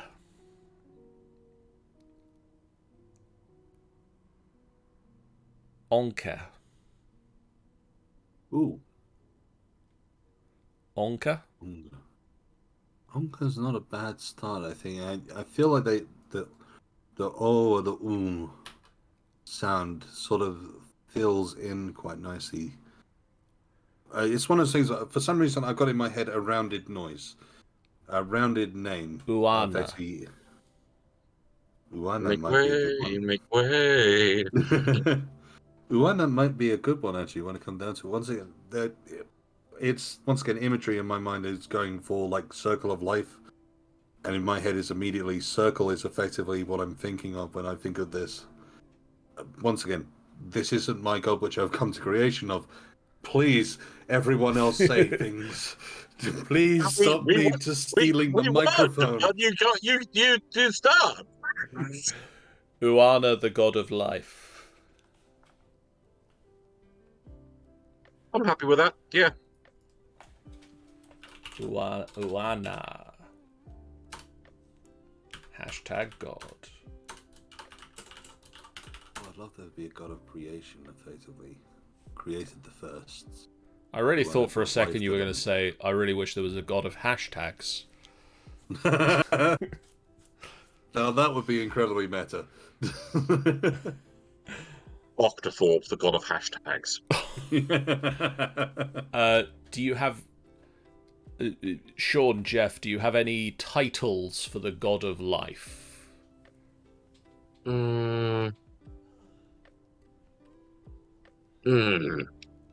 I was gonna say like so. No, hang on. I, I keep thinking like to go if the possibility is to like include nature into it. I'm trying to think of something to do with sowing, like sowing seeds or sowing something. I'm also I can't think of About growth. Hmm? Growth. Yeah. growth as well. The Soul Binder. Ooh, I like that one. Breath I, Giver. I breath giver. Mm, I'm trying to think of something. Something to go with the growth. Because growth is a good word for it. Eternal growth? The Mother of Growth. Mother of growth, yes. mother of growth. I was thinking mother, but then I thought back to the idea of the thought I had earlier of not making them gender locked, but it's the idea of like they kind of anything. So yeah, I'm mother works. also potentially like some people have gender locked them into certain Yeah. certain Well, I do genders. gender locked, but like people think of them as certain cultures will think of them as a certain gender. Um, so Also trying to think of mother of something to growth. be like the circle of life type. The circle. Keeper of the Circle? Keeper of the circle. Warden of the Circle? No, Keeper of the Circle. I'm thinking Keeper of keeper. the Keeper circle. works better. Um, Um,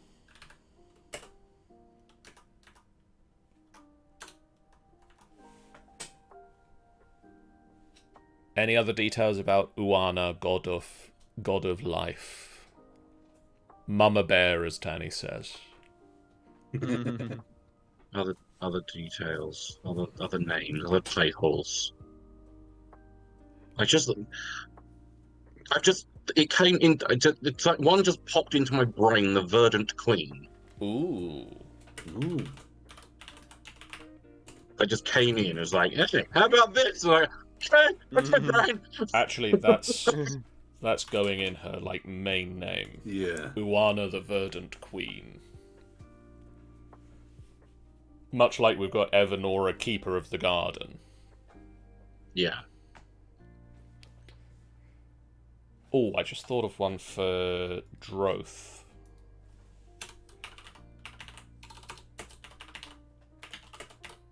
Cheers. The Eternal The End. Eternal End. Ooh, Eternal I like End. that. Yes.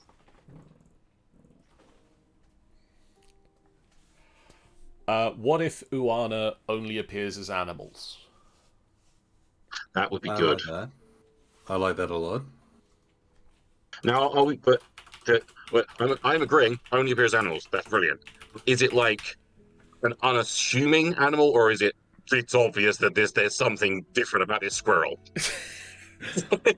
I like the idea that it's potentially both. It's like we've got this idea that the She can be can unassuming, be but if she unassuming, needs to be, she can be a heckin' immense looking squirrel. but holy crap, that 6-foot squirrel over there with silver fur is probably the goddess of life. That 6-foot squirrel with silver fur and glowing green runes on its face. I'm thinking that might be. I'm just imagining a different thing of just you walk into a room, there's a deer on its hind legs, just sort of leaning over a pregnant woman, just sort of giving his blessing, giving out a load of breath, just sort of stares at you doe-eyed as you walked in the room. You close the door, you open it again, they're back on all fours. So this doesn't look any better. Close the door, open the door. Bird flies out of the room.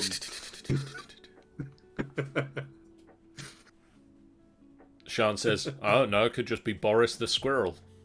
Yeah. I mean, Boris. Boris. Boris is a very hench squirrel.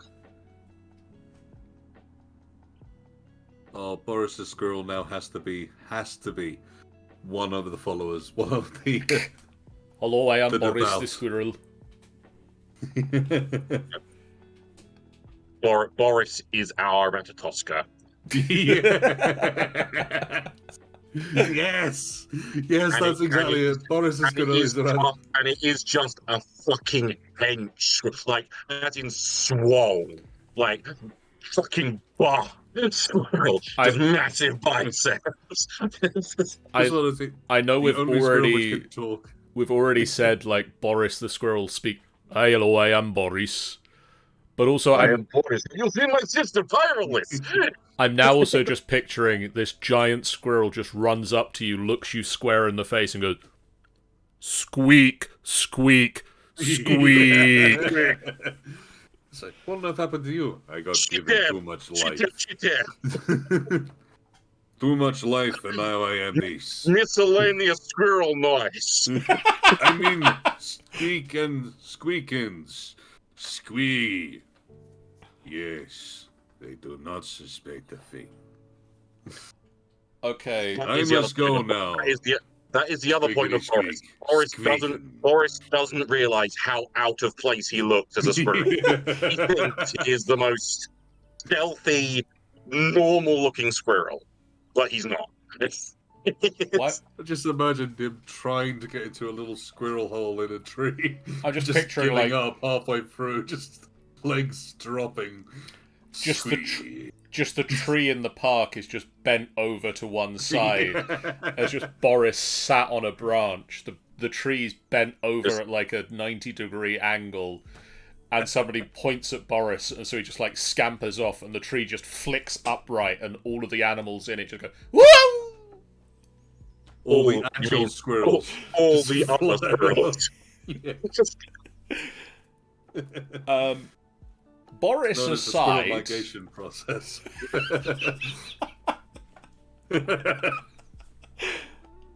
I can't help but notice that Boris isn't being mentioned in Oana, Verd, and Quinn.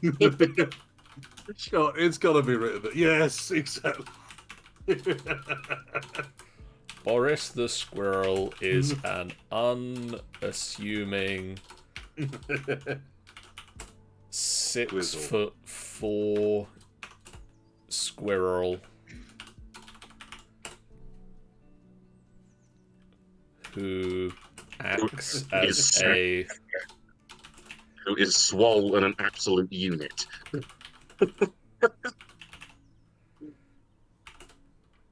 I just love the whole idea that Juana loves Boris so much.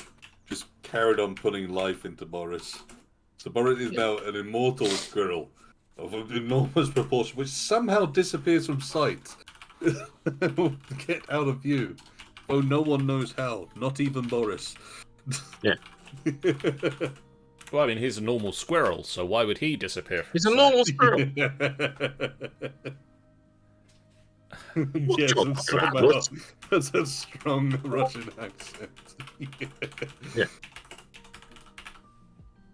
Oh, I Just just want capitalization on that Russian. Yeah.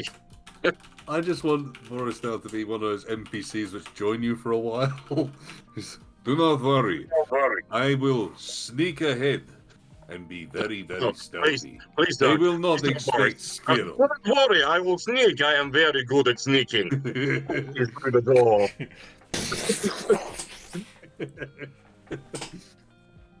Tries to jump over the guards, lands on them. Yeah. On a See, they sleep. They don't notice thing. the Safe 14 approves of. On a different but obviously very equally important discussion point, Uana and Droth. Yes. Yes. Obviously, we've had, or there are realms and examples where the god of life and the god of death are related brother and sister, or not related at all. What do we think of husband and wife? I was going to say lovers or husband and wife. I was going to say lovers more along the lines of Uana constantly creating presence, as in life, for her partner, death. Because they're once again they're both inevitable. So life will always find a way, and death Well, it's will that whole point always. that when it comes down to it, it's the reason why Dev takes so much care, or Droth takes so much care and consideration for every being which comes his way, because they have been sent by Uona. Yeah. And so will take care, regardless of what they've learned or what they expect to see on the other side. He'll ensure that it's there to give them that satisfying death to go along with what he hopes was a satisfying life. Yeah. Ooh. Which I just love. It's just making it so much more endearing.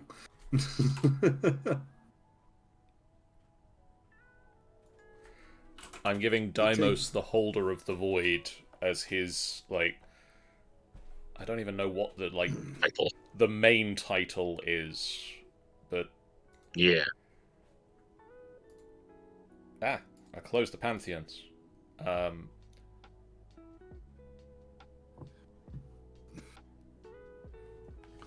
We need some titles for Bafine and for Droth. Bafine is the god of knowledge who's a sentient book, am I right? A sentient Yes. book with every story ever written in it. Well, I can't help but think that she's the never-ending story.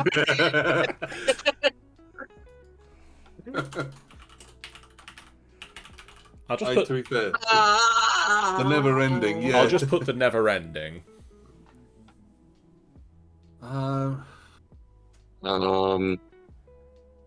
And like little fun fact for anyone in the chat who doesn't already know, that song's been stuck in my head on repeat for months now. Tanny says, I mean, it could work, Sean. I can't remember exactly what that's in reference to, but let's see. things that have literally just been said. Possibly the never-ending story.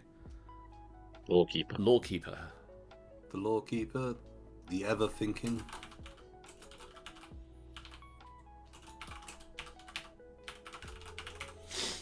Or the ever-thought, actually.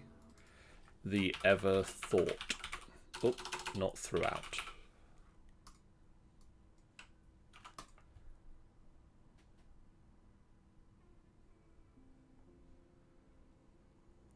Knowing knowledge. Folio of eras. Ooh. Oh. Hang on, that sounded interesting. And if I could spell it, that would be even better.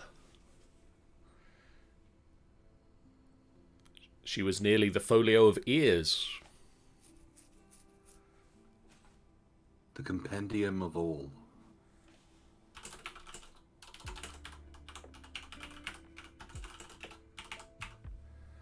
What do we think of the folio of eras being Bafine's? I do like the folio main of title. Yeah. I agree with this thought. Also, Tanny throws out the hunger of knowledge. The hunger of knowledge sounds sinister. Does kinda. I think we'll save that for something else. Oh, actually, that kind of sounds... Perhaps that could be a cult. A cult's trying to gain Bafine. Yeah. That is true, but we did say that, like, the knowledge contained within her is, like, not everyone should know it all, and this cult wants to know it all, and needs to know it all. But they believe that when it comes down to it, the people should know all information. Knowledge should not be something which is held aside and is craven by that cult. What if the or the cult... hunger of knowledge. What if the cult is one of, like, the group of the raptors? Like... That would make so much sense, yes. Like, yeah. Some of the... Like, not all raptors, but some raptors are members of the cult of the hunger of knowledge. That sort of plays in so nicely with the whole element that the avians, they crave the knowledge, they use so much of it, the stuff which they believe is what should be used, effectively, almost like the lawful and the unlawful, or the light and the dark knowledge of sorts. And the raptors believe that all knowledge should be known and adapted and used. Yeah. And That is bleeding cool. That is brilliant, actually. and so Droth, god of death, the eternal end. The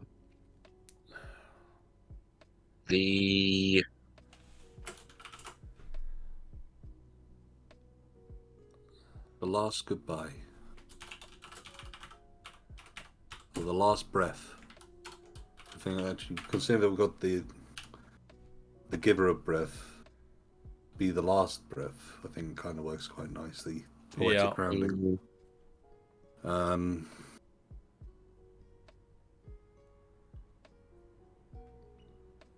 Anyone in the chat, feel free to throw out some ideas if you have any. By all means, like. Clock.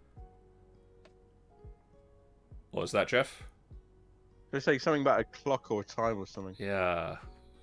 Good point.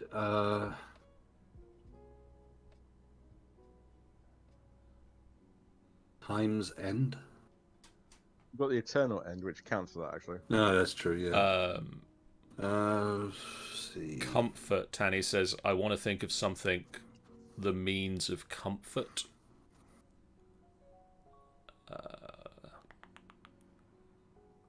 Respite. Time's respite. No, it's not quite. No. The inevitable Time's respite. The inevitable respite. Yeah.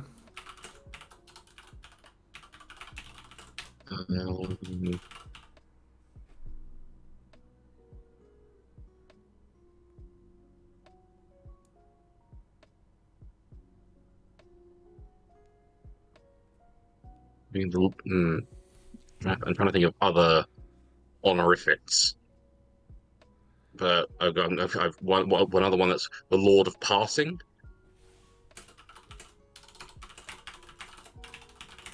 I just like the idea that the one that's bubbling in my brain right now is just the Kenku that have just the sound of hourglasses. Just the. I've been trying to think of an hourglass one, but I can't think of. My thought is just the Kenku Something... whose voice, whose mimicry is just the sound of sand falling through an hourglass. Just...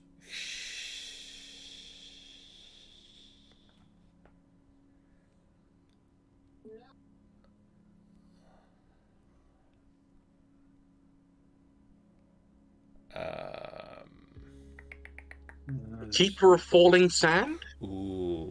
Ooh, that's good.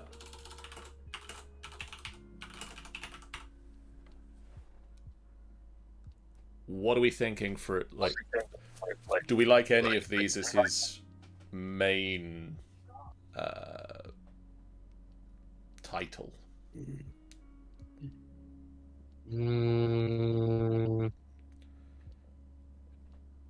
None of them are exactly jumping out yet, are they? I'm going to keep looking. See if I can.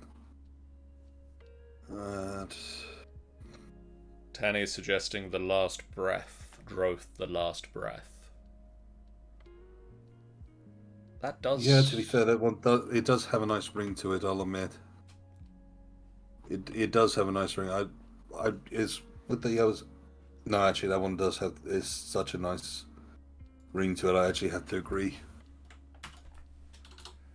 Yeah. So, our Pantheon currently consists of Befine the Folio of Eras, Droth the Last Breath, Deimos Holder Also, of the... actually, sorry, to add one to Droth. Yep.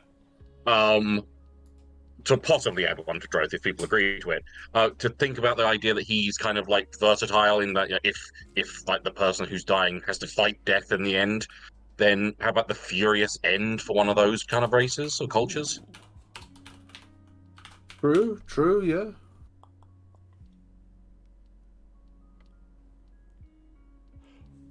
What about the Furious Finale?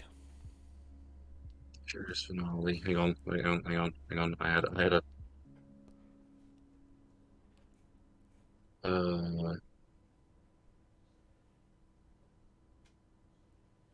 Leader to the great beyond. Furious Demise. The Furious Demise? Demise, yeah. Furious Demise, yeah.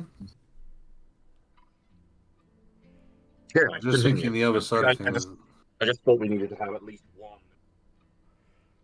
The other side, we didn't really go into the whole bit of where or what happens when they take, and maybe that the guide to Feel that Droth is obviously he initiates their end, but I don't believe. But then I think from that point he then guides them to where they're supposed to go, depending upon various afterlives or thoughts of an afterlife. Yeah. If there is one secular afterlife that all things. Well, I go have wondered to. whether the afterlife thing was more like a great convergence of energies. But when it comes down to the mentality which is still left in presence in the energy which you give, it once again comes down to the element of perception. Whatever is your mind of the great rest is the great rest. Well, we What's have effectively sort of. Oh, yep. We have already established that there are 7 hellish realms and 7 heavenly realms, each associated with a sin or a virtue. So yeah, in which case maybe not so much. I suppose it would be he would take you. I'm assuming it would be whichever one of those virtues / sins you've personified or indulged. I don't think that Droth would be the one who would judge them. Oh, I don't think he's the judge, but he takes you to the judge. I think he would guide you to the judge. I think by the time you face him or are collected by him, you've already been judged, and he's just there to take you where you're supposed to go. Well, this is what I mean. Is more for the sake of, I see him in taking your last and bringing you to the next plane of existence, which is effectively your death. And yet, I don't see if Droth's main concern is entirely based on the life which has been lived and effectively bringing it to a good end. That is a busy job enough as it is, and more passing on to the one who will guide you to your place, I believe, would be a different entity. This is true, yeah. One of his minions, I don't know. Effectively, could be one of the minions. A bit like, once again, where we've got Boris the Squirrel for life, we could effectively have another one for the sake of Droth. Vlad the Skeletal henchman. Oh, that could be an interesting one. Effectively, the very first life given to Droth to finish, he couldn't. Because it was the first gift of life to him. So it's now ended up not servant, but more willing subject. I don't know why, but I'm thinking it has to be a cat. Cat would make a lot of sense. And it's like that comic. It's like that comic of the death coming to take the cat, and it just looks at him with like sweet eyes, and it's like, no, not again.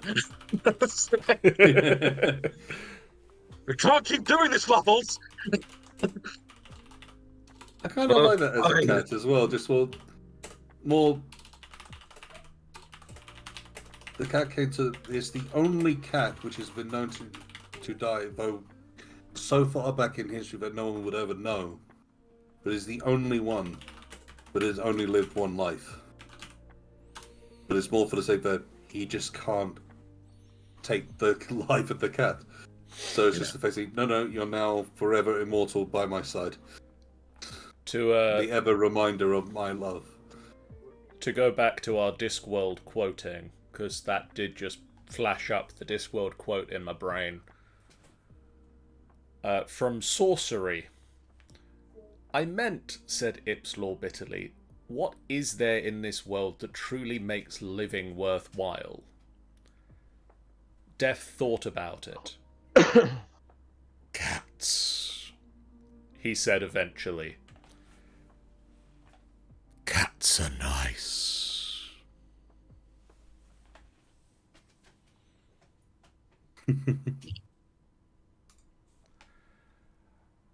So I've just added to Droth the Last Breath has a willing subject of the first, a cat who was the first living being who helps guide people to their respective afterlife.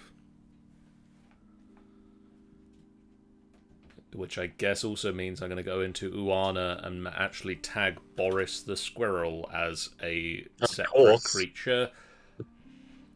So we now have Befine, the Folio of Eras, Droth, the Last Breath, Deimos, the Holder of the Void, Evanora, Keeper of the Garden, and Uana, the Verdant Queen, as well as the Lost Light.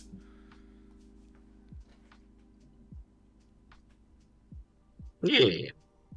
How are we feeling with that as our starting bundle of gods? I feel we've made a good start. That's a good starting bundle. The Pantheon starter pack. Pantheon starter pack. To be fair, though, I would like to suggest just one more. Okay. Just for a second, it's come to my head, and before I forget it, which is effectively another trickster god, but one who is still allowed to run the main Pantheon, which is completely chaotic neutral, a god of inspiration, and is the god who gives you access to pretty much every thought. And when you get those impulsive ones, which get very addictive and very easy to follow quite quick and easy, it's effectively him playing or them playing a trick upon you. And at the same time, when it comes down to the inspiration behind a lot of other actions,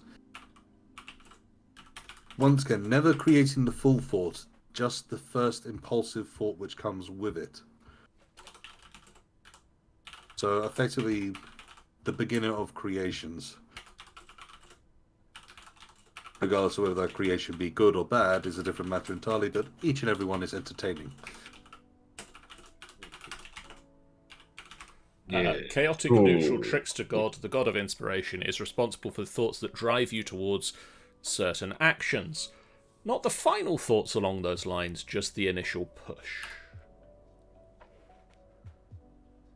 Do you have a name for this god, Ben? Would you like me to go back to Tanny's list o' names? I would love to go back to the list of names. I'm looking for something which just feels all on the lines of almost like impulsive, that flick kind of strong, quicken name. Funir, Axteus, Ahia, Higdara, Wundes, Hemnir, Asin, Asin. Just to say, once again, that whole quick, simple, easy. Because once again, it's that whole point of almost there was no time for thought in it. Asin. Just going to add this other note that Tanny wants me to add to Evanora.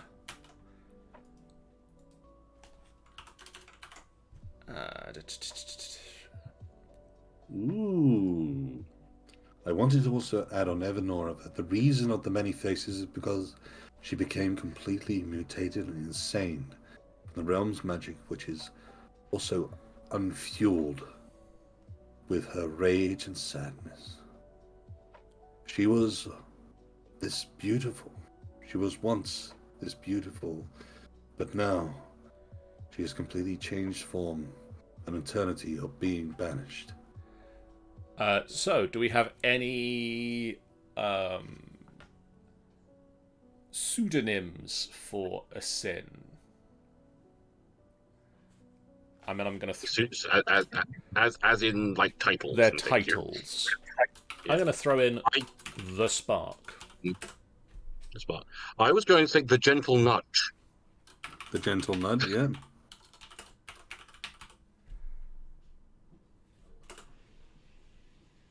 Just all caps. Hey, look, a squirrel! And that is pretty much it by itself. Those whole points that you were so deep in a conversation and then immediately changing blood out of that fort. A squirrel is a sin just playing with you in the most important meetings of your life. Tanny says, the aha. Yeah. The haha. I kind of want that pulse factor, that little, because spark works so nicely there, but I don't think pulse by itself works quite nicely either.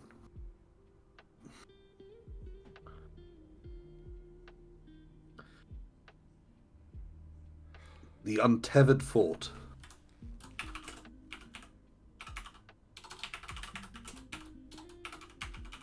Why I was That's just basically- about to go and spell fort with an F, I don't know. The fort that just keeps running around everywhere. It's untethered. Look, John, you know why. A sin has been playing with your mind. Yeah, apparently. Oh, I just thought that as a concept, a phrase which you hear every now and then. Is oh god, a sin's been playing with my head again. Holy shit, an idea, says Tanny.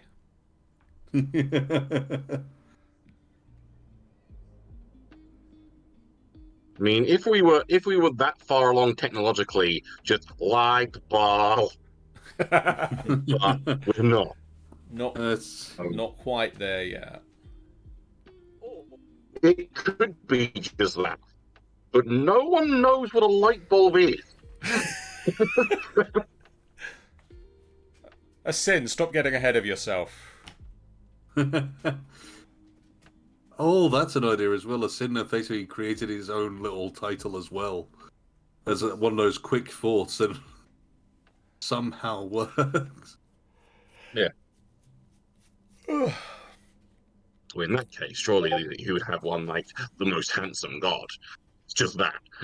A sin of brilliance. The best god. The avoidance of procrastination. I mean, surely he would just be the procrastination, not the avoidance of it. And it's not necessarily the procrastination. He could create those impulsive thoughts that just make, the whole point of hit him. Which bam. then Sorry. which Ascend, then ascend, could ascend. lead to procrastination. The causes of procrastination. Yes. The leading cause of procrastination. I'm going to throw the spark as his, I think the spark is the best one of the lot. I've got to say, as I say, the spark, the impulsive side of feel of it just works perfectly when it comes down. It really does. the intrusive one. Ooh. I'm going to throw the intrusive one on as one of his other, titles. I do like the intrusive one. Does work quite nicely. Um, And there are many other gods which I could carry on throwing out, but I think I'm going to stop here because I can get a sense we're pulling to an end of this. Yes. For the now, anyway. I'm going to throw in a follower of a sin for you, a name for a follower of a sin. Okay. A specific person. The heckin' mess. Charette. Which, if I can just do a hecking Googles and remind myself the exact meaning of this.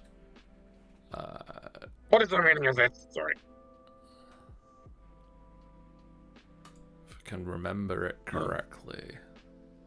While you're doing that, the only other thoughts which I've been thinking is we need something around the idea of commerce and production.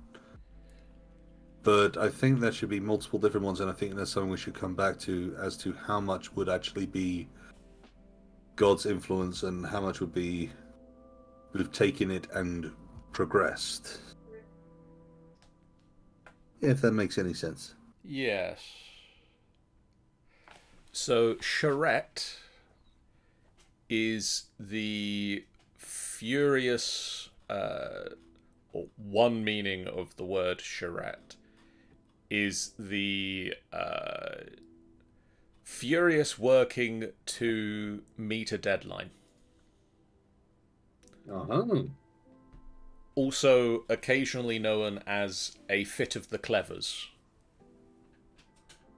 Interesting. It's basically either you've noticed a deadline is coming, or you've noticed a lot of work is piled up as you get towards the end of the day, and you suddenly do a bunch of work. Oh, I like that. And are suddenly very productive for that last half hour or so of the day.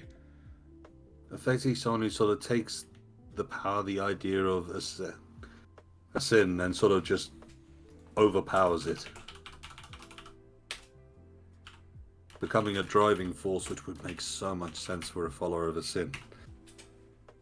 It's like, this is the one. This is the one. Go on! This is the one we want to see more of. I'm gonna be right back, guys. All right. See you in a sec. Well, I feel that that's a bad time to be right back, because I was going to say we'll call it close to it, but sin the ADHD. That's a good one. That's a good one. Oh, I feel we. I don't think D&D world knows what ADHD is, but yes, very much. I'd agree with that. I feel that's a good starter pack of gods. As you suggest, I think we need something for commerce and tech. Well, not necessarily tech per se, other than possibly the Lost Light being also somewhat tech related. But someone to do with commerce, and maybe someone that's like worshipped within Vectis Haven. Yeah. Or damned within Vectis Haven. Dependent on your viewpoint of Vectis Haven. Yeah. Travel and trade as well, Sean suggests. Yes. Commerce, travel and trade. But I feel that's also a jumping off point for a future session. I'm going to add that to the notes to expand.